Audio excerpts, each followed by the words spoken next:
গণঅভ্যুত্থানের বর্ষপূর্তিতে ৩৬ জুলাই উদযাপন করতে যাচ্ছে অন্তর্বর্তী সরকার।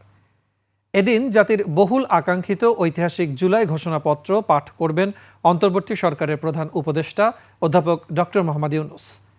এই উপলক্ষে সাংস্কৃতিক বিষয়ক মন্ত্রণালয়, শিল্পকলা একাডেমি ও সংসদ সচিবালয় যৌথ উদ্যোগে দিনব্যাপী বিভিন্ন অনুষ্ঠানের আয়োজন করেছে। তাফসির হাসানের ক্যামেরায় শফিকুল ইসলামের রিপোর্ট।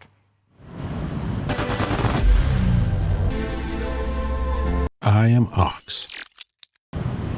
প্রায় ৭ মাস ধরে নানা আলোচনার পর মঙ্গলবার অন্তর্বর্তী সরকার পাঠ করতে যাচ্ছে জুলাই ঘোষণাপত্র। জাতীয় সংসদ ভবনের সামনে মানিক মিয়া এভিনিউয়ে চলছে মঞ্চ তৈরি সহ শেষ সময়ের প্রস্তুতি।